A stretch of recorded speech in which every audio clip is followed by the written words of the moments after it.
સુરતના Bhestan police station ખાતે આજે ઝોન 4ના નાયબ પોલીસ કમિશનરની અધ્યક્ષતા હેઠળ પાસા અટકાયતી શરીર સંબંધિત અને મહિલા સંબંધિત ગુનાઓને લઈને વિશેષ મીટિંગનું આયોજન કરવામાં આવ્યું હતું। આ મીટિંગમાં ભિસ્તાન, સચિન જીઆઈડીસી, સચિન, ઇચ્છાપોર, હજીરા અને ડુમ્મસ પોલીસ સ્ટેશનના કારકિર્દીઓ, ફરિયાદીઓ અને મેન્ટલ પોલીસ અધિકારીઓ ઉપસ્થિત રહ્યા હતા। આ મીટિંગમાં પાસા અંતર્ગત છૂટેલા કુલ 53 આરોપીઓને હાજર રાખવામાં આવ્યા હતા। તેમને ફરીથી કોઈ ગુનાહિત પ્રવૃત્તિમાં સામેલ ન થવા માટે ચેતવણી આપવામાં આવી હતી અને કાયદાનું પાલન કરવાની ખાસ સૂચનાઓ આપી હતી। મહિલા અને શરીર સંબંધિત ગુનાના ફરિયાદીઓની સંખ્યા 81 હતી, જે આ મીટિંગમાં હાજર રહ્યા હતા।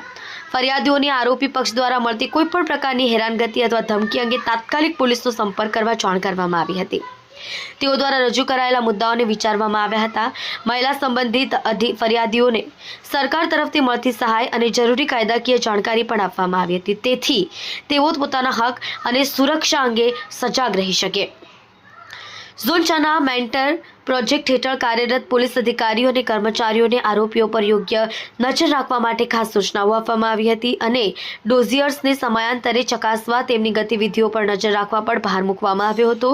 આ મીટિંગ મહાનગરમાં કાયદો અને વ્યવસ્થા જાળવવા માટે નક્કર પગલાં અને કાર્યવાહીની દિશામાં એક મહત્વપૂર્ણ પગલું છે। ઝોન 6ના તમામ પોલીસ સ્ટેશનો દ્વારા આવા કાર્યક્રમો ગુનાહિત પ્રવૃત્તિઓ પર કાબૂ મેળવવા મદદરૂપ થવાના પ્રયાસો કરવામાં આવી રહ્યા છે।